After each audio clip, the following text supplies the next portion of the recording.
This episode of Chiedza CheAfrica is proudly sponsored by Tank Pro. Tank Pro under Elite Tank Limited is your premier business consultancy, transforming vision into excellence for students and businesses worldwide.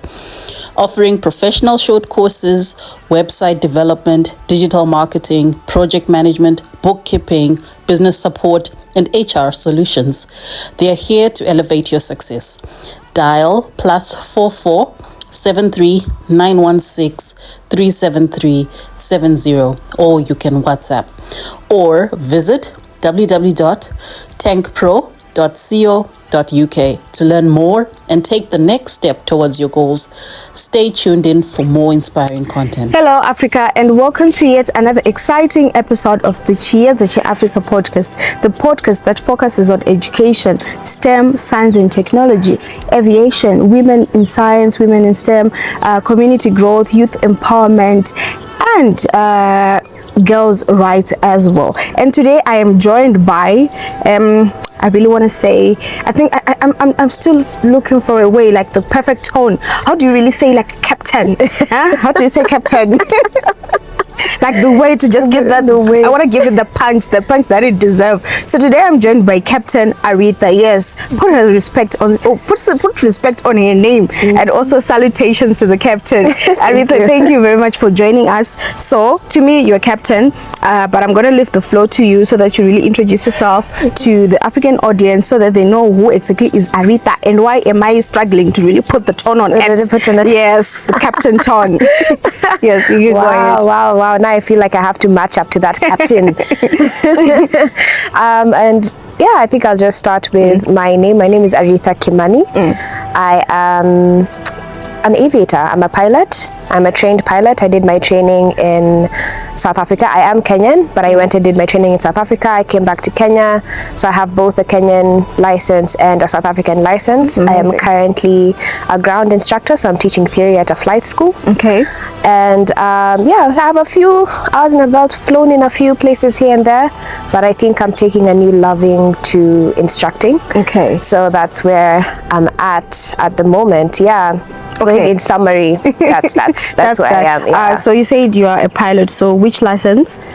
So I have a commercial pilot's license. Yes, wow. South African and Kenyan. Okay. Yeah. So just for those the aviation geeks who know, so I have a multi-engine rating, instrument rating. I'm also caravan rated. Okay. And yeah, also the instructor rating. So just been building slowly.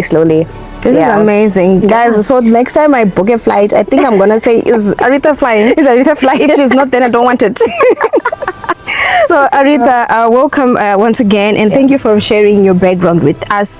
So we want to get into the heart of the podcast and talk about STEM education for girls. Why do you believe it is important for girls to get STEM education, especially now with the way that the world is evolving? From your perspective and experience as a female pilot in an industry that is male dominated also. Okay.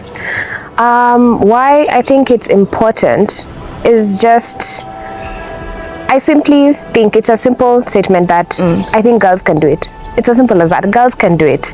Yes, it's male dominated. Yes, men have been the one spearheading these kinds of industries. And obviously, if you just look at just the general world history, but it's taken quite a lot for women to get to where we are now. Okay. And the effect of that is just allowing us now to enter these spaces.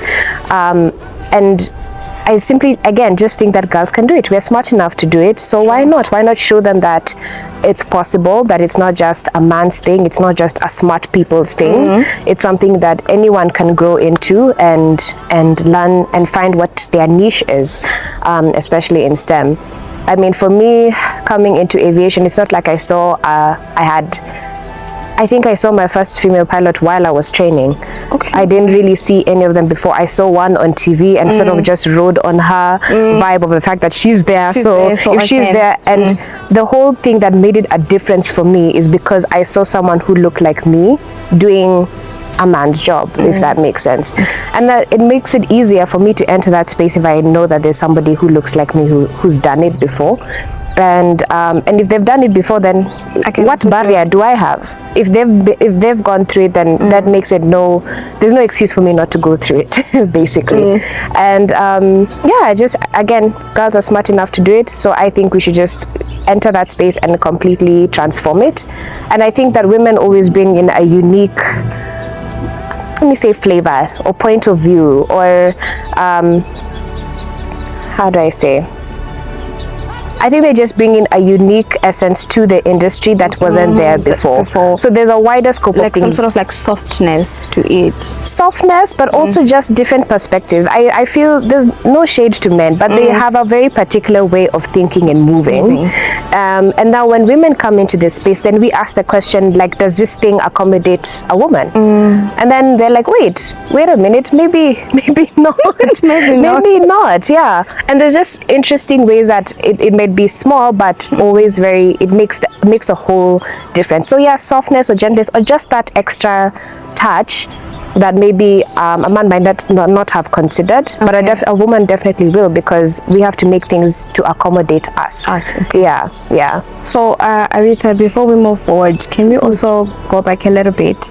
Maybe you can tell us what really pushed you into wanting to be a pilot, because obviously you saw someone on TV, but maybe that wasn't even your first choice of career. Yeah, it wasn't. Yeah. Oh, so what really pushed you, besides you sawing the person that you saw on TV, what else really pushed you to say, no, I need to get straight good grades on my STEM subjects, I really need to be a pilot and join aviation? So I always love saying this story of how I actually entered into this space. I obviously, growing up, I wanted to be many things. I first wanted to be an air hostess, and then nurse, and then doctor, and then lawyer. Whatever piqued my interest at the time, I guess, then I was like, no, I want to be this, I want to be this. But then I realized that aviation was always somehow lacking in the background. My grandfather used to own a restaurant in our national airport, Jomo Kenyatta International Airport, a long time ago. And so he'd take me every Sunday to the restaurant, and obviously that ended up with me seeing planes, seeing aircrafts. And I realized that later when I was actually training that, oh yeah, this thing has always just been there. Even the primary school I went to was right next to Wilson Airport, which is also another. I mean, I was just somehow always around airports and whatnot. But now what actually made me make my decision is simply curiosity. I was like, this thing is heavy. This aircraft is a heavy contraption. Why is this thing flying? And a Google answer was not enough for me. I said, you know what, when I do learn how it flies, I want to learn to actually fly it. So that made me make my decision at 16. At 16, yeah, 16 is when I made my, I'm like, this is what I want to do. And the first time I did air it out, it was during a parents-teacher meeting after really bad mock results. We've done our mocks just before our finals, and our class, we struggled. We failed badly. We failed and we struggled. So after a really rough session of going to every teacher and them explaining why I failed, I did pass my finals eventually, just to assure everyone. So a win is a win. Yes. But then now I sat down in front of the careers advisor with my parents, and she asked me what I want to do. I said I wanted to be a pilot, and she laughed. Who laughed? The career advisor. Why? Her opinion was that a pilot is an overrated driver. Oh, okay. Yeah. That's a new one. I was like, okay. So feelings and hearts and hopes and dreams crashed in that moment. And then she asked me, what subjects are you strong in? And I said, math and physics were my strong subjects. And she's like, you should do something in engineering. So I tried to ride on her idea of engineering all through A levels. I wanted to be a mechatronics engineer. So I obviously chose the most complicated course that I could find. And I said, I want to do this, and I want to go, to another country to do it, and all of that. And then I got my results, and I did not achieve the grade I needed to enter the university that I had set my mind to, which is not a bad thing. It's not like I got a super bad grade, but I was very disappointed. But it made me go back to the drawing board, and of course to God. I'm Christian, so to God, and I just asked, so what should I do? And he just brought back that idea, piloting. Why not? Again. Yeah. So this time, I went in with a plan. The person I needed to convince was my dad. I did research. I brought people. I Everything. asked everyone. You moved mountains. I moved mountains to convince this man that this is what I want to do. But now what solidified it, I think, for my dad and even for me, and just my whole family, is now seeing that person on TV. It's actually, the person I saw was Captain Koki. She's the Kenyan first actually African female pilot to be the captain on the Dreamliner, the 787. Wow. And she was doing an inaugural flight to the US, Kenya Airways to the US, and it was such a big, but she was given so much airtime because not only is the pride of Africa, because that's the slogan for Kenya Airways, going to the US, but it's a woman taking it there. And I remember asking my dad, is she an overrated driver? No, she's not. She's doing something amazing. She's doing something amazing, something groundbreaking, something as a country we're very proud of. And for me, again, that I guess solidified, because I'm just like, I'm pushing this thing, but I'm not really sure. But I'm like, somebody did it. Why not me? Why not me? Because the entire country is proud. They are not calling her an overrated driver. No. They are clapping hands. Her family is proud. So why can't also? And she's still doing amazing things up to now. Up to now, she's still doing amazing things. And I mean, that story was enough for at least for me to at least just take that step of faith and go ahead. Well, I'm really glad that after trying out other programs, engineering, your faith was still able to say no. Something that you wanted at 16, it can still be given to you if you really want it as well. And you went ahead and grabbed the opportunity and didn't look back. Now you're captain. So you should go back to the teacher and say, "Isn't captain overrated?" If I could find her, just be like, listen. Yeah, and show her all the papers and say, what's name? It's my name here. It's my name here.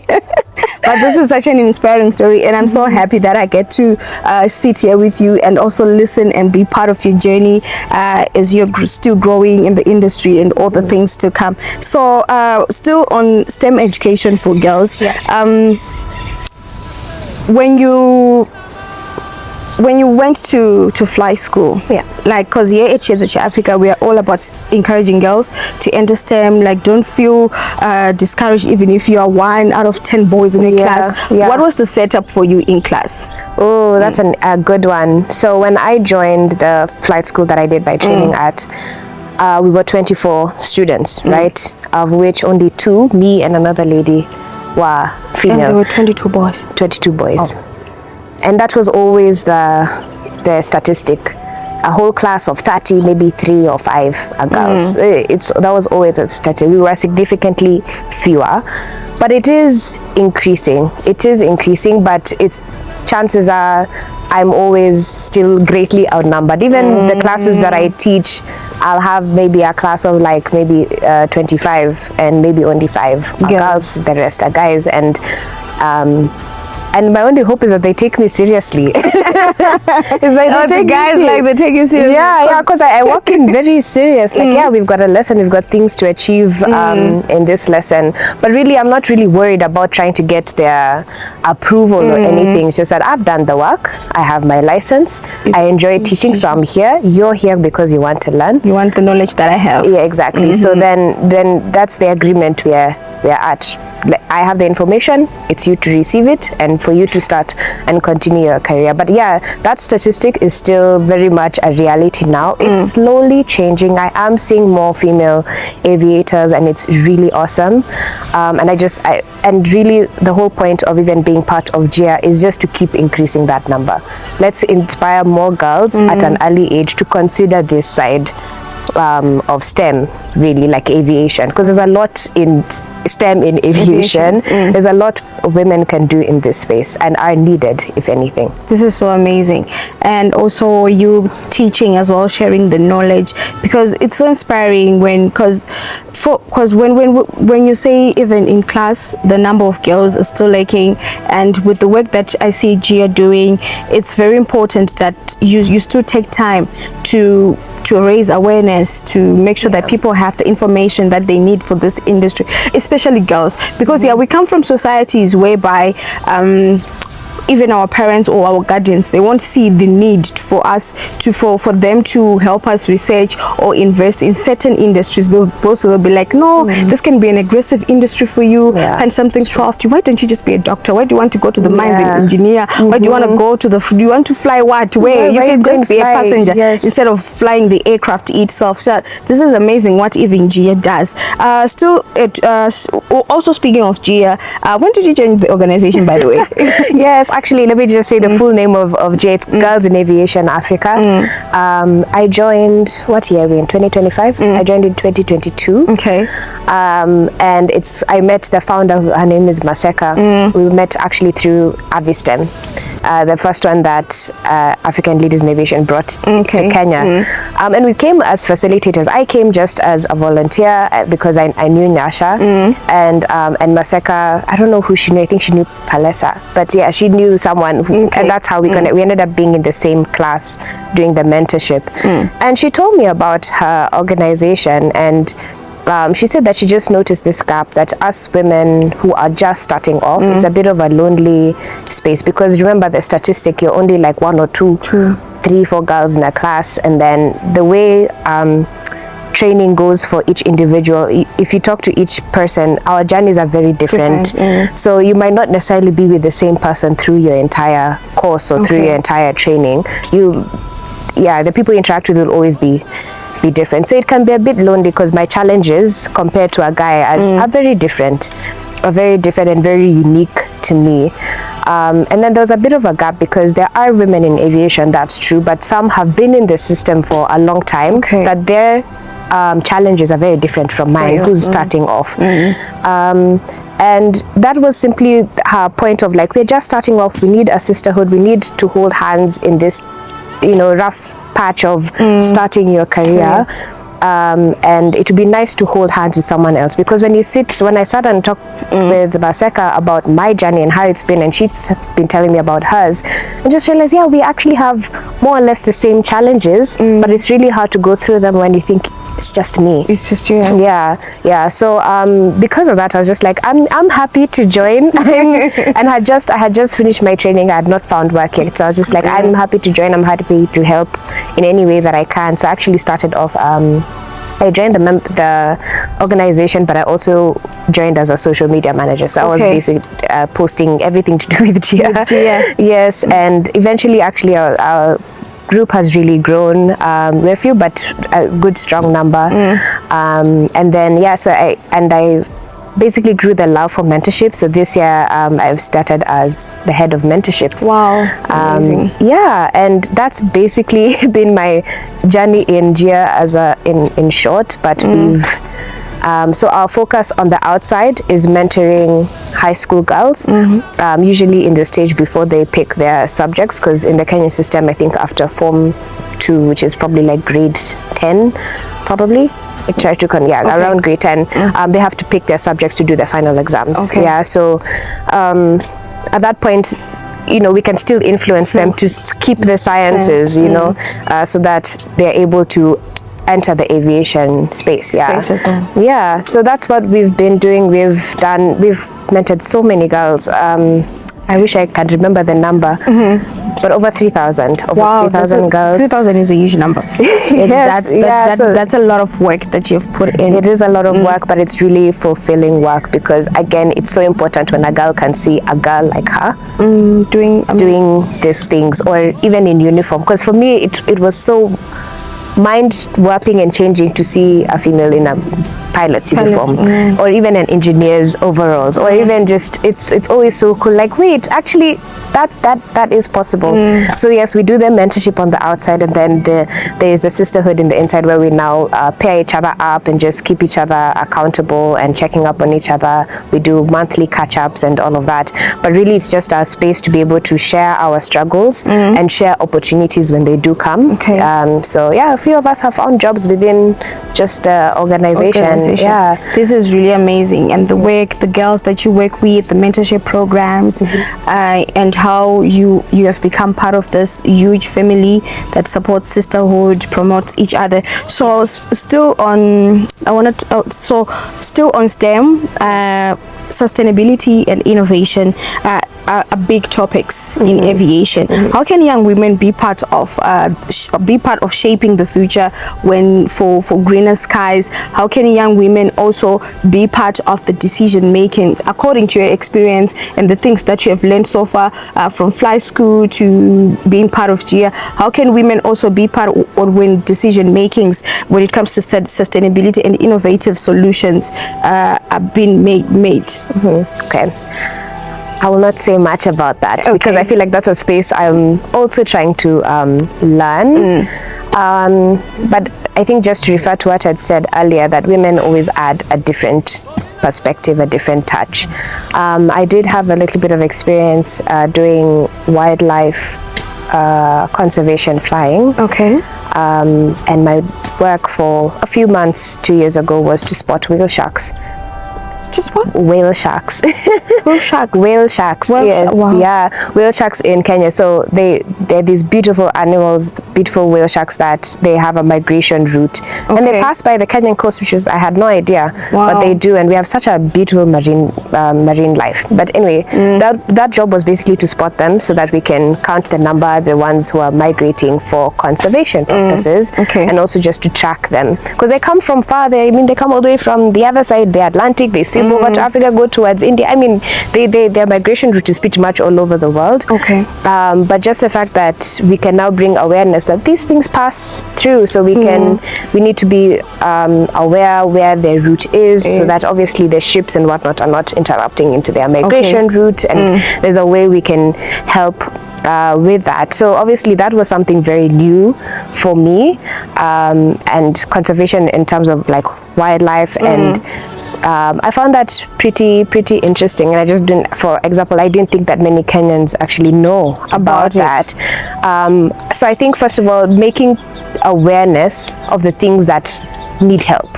For example, wildlife is a big thing in Kenya, and it's obviously we don't really talk about marine life, but we have such a healthy marine ecosystem. And I think obviously if more people were aware of it, then more people can get involved in order to see how can we protect these animals so that they're not, being disrupted by our fishing boats. Because one thing that was a big problem is fishers who fish off the coast would get their net, the whale sharks would get caught up in their nets, and they would end up having to kill them to get their nets back. Which is not which isn't right. But now they found different ways to fish so that they're not getting caught into those nets and whatnot. So just small things like that, just making us more aware of what needs help. And then now we can bring in more people, more women into finding solutions and sustainability and all of that. In terms of green skies, I think I'll need more time in this space to see how that can work. I think I'll need more time in that space. We'll still be here when she has more time. When I have more information, I'll come and tell you what I have seen and what we can do more about that. Thank you very much, Aretha, for that. Now, one of the questions that I also would want to ask you is what strategies, this one is for community development and leadership, with the work that you also do with GEA, what strategies have you found effective in building not just skills but also confidence and leadership in young women, especially when you visit remote areas, remote schools, whereby young girls they don't have much information, or they are not exposed to much things about the larger world that we live in. What strategies have you been putting in place that you have found, these are the effective ways? Because I also volunteer for an organization back in Zimbabwe. You visit a certain area, then with information to help them, but at times we're also faced with resistance from the communities itself. Most people will be like, no, our girls, we don't want our girls to be part of this. This is something for men. No, our girls can only do this and that. That sounds too expensive, or that sounds too technical for the girls that we have here to be part of. So what ways have you ever faced resistance, and also what are the strategies that you have said, no, so this is the way we can actually plan this out?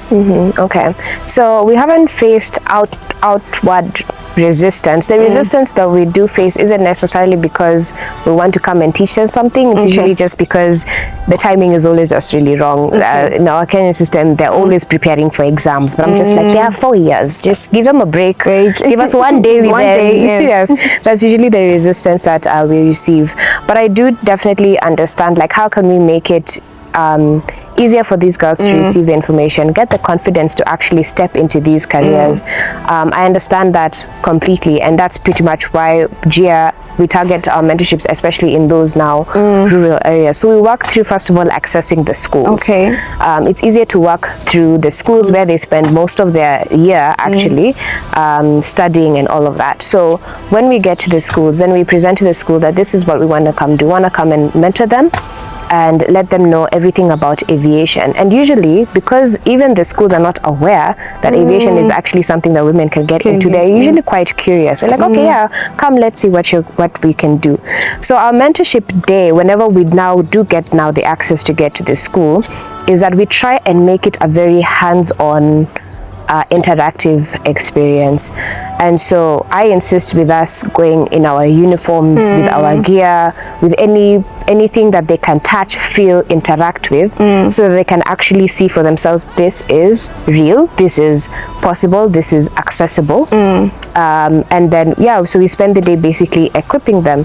So we'll categorize ourselves, like we put the pilots together, the engineers together, the dispatchers, the flight attendants, everything that makes aviation. There's even the corporate side, so we sometimes get people on the corporate side to come, and we just tell them that aviation is a very wide industry. It's not necessarily just STEM, but obviously we need more women in STEM, so we'll push that aspect better, but just to show them that this is a very wide space, and wherever you are, you can fit yourself into it. So then we'll rotate the girls. So a girl will talk with a pilot. We'll teach them how to speak the language. We'll teach them the subjects that they need to focus on to enter into this career. And the same with the engineers, same with the dispatchers. We'll give them a whole rundown. So from high school up until where I am, this was my journey. These are the steps to take and whatnot. And if we can, we're lucky, we can even bring in flight simulators and all that, so they can actually get to see, oh, this is how flight looks like. And basically, we're bringing the whole aviation world to them, and they can now decide for themselves what they want to see. So sometimes, like there's a time I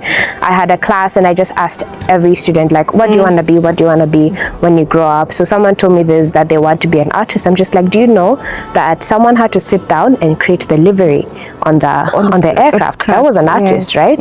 Yeah. And then of course, I want to be an architect. Do you know that the hangar that the aircraft sit in needed an architect? So you see, like obviously you can plug in whatever talent you have, you can plug into this space and eventually even learn more. And the confidence part, how we like to tackle that again, is if I see a girl in uniform, if I see someone like me doing that thing, wearing that uniform, then I'm like, wait, I can wear that also. But we also do take our time to listen to them, listen to their struggles, listen to whatever they feel is a big point of insecurity. For example, I once had a girl, actually she wrote a note, and I insisted, this girl who wrote this note, come and see me, because I think she was even embarrassed to be able to be seen asking that question. So I told the person who gave me the note, please tell her to come and see me. The note said, is it true that aviation and becoming a pilot is only for the elite people, and that because I'm a scholarship student, I can't do that. That I can't do that. And I told this person, please look, let this girl come and find me. So I tried to hang around in the school, and eventually she came and she spoke to me. I had to tell her that whatever, and this was something her primary school teacher told her. Imagine, that's so young, that aviation is only for elite. It's only for elite people. You're too poor, you're on scholarship, you're not gonna make it. You're not gonna. That's so not wrong. It was very wrong. So I told her, first of all, I need you to abandon that thought completely. And I just took my time to try and speak like to her, that I think you're smart enough. There are scholarship options, especially for you as a woman. There are scholarship opportunities that are being made just for you. So don't give up. Don't give up. And that was, I just took time to just listen to what her point of view was in terms of her upbringing and all of that. And yes, it's been a bit difficult, but the fact that she even had scholarship to be in high school, that means she's worth something. I told her, somebody decided that you're worth the investment. And they did. And they did. And I told her that I want to continue that aspect, that you are worth that investment. Yeah. So I would like to believe that I want to one day see her as my colleague, amazing stuff, doing amazing things. Yeah, so just really find out what's going on in their hearts, where is that point of insecurity, and now just cover it with love and confidence that if I've done it, I believe you can do it. You can do it. You can do and it. Someone behind you also and someone do it behind as well. you will do it. You will find the support, and that's the whole point of me coming. And lastly, I know we are running out of time. Lastly, is mentorship and like high school clubs. So that's something now that I'm trying to work on. That every school that we visit, that we're going to try and establish a club, so that communication and interaction continues, so that it's not just a one-time aviation and then we run away. No, that there's still continuous interaction with the organization and with them through the school, so that when they leave, they can be part of the organization and have access to all the opportunities. Okay, thank you very much, Aretha. It's so amazing how you took your time with the girl to really help her and learn what the terrible teacher had told her, because that's so terrible. It's so terrible when adults try to mock children's dreams. Like, why are you doing that? What's the point? What's the point? Because no one mocked you for the career that you took yourself on. So why are you trying to belittle someone who wants to dream big? If you couldn't do it yourself, then allow someone else to dream big. Yes, that is so important. So as we close this episode, Aretha, what message would you like to leave to young African girls out there who are watching this episode? Not just only for careers in aviation, but in pursuing education and staying true to their dreams and their visions. Okay. First of all, I believe you can do it. I believe you can do it. The moment that dream, that idea fell into your heart and in your mind, it had a purpose. And me being Christian and a lover of God, that idea is probably God-given. And if there's one thing that God is, or we always say God is a girl dad. He will make it absolutely possible. Yes, there'll be challenges. Yes, there'll be mountains and valleys, but there will always be a way through. So don't give up. I absolutely believe in you, and you're definitely gonna make it. You just need to take that first step of faith. Thank you very much, Aretha, for those inspiring words. And I'd actually forgotten. Yes, God is a girl dad. The things that he does for girls, stop time. Thank you very much for taking time to join us on the podcast. We hope to sit down with you in the future and have another conversation on how far you have gone through the journey, the growth, the amazing projects that you have done along the way. And I'm so inspired. I'm gonna take notes from you to stick to my dream, because God didn't just place the dream for nothing. No, it was not for meant nothing. Something. It's purposely filled. Thank you very much. To our audience, thank you for joining us today. Don't forget to like, share, and subscribe to Chiedza CheAfrica podcast, as we have more and amazing and inspiring content just for you. So from me, the crew behind the scenes, and from Aretha, from Captain Aretha, it's bye.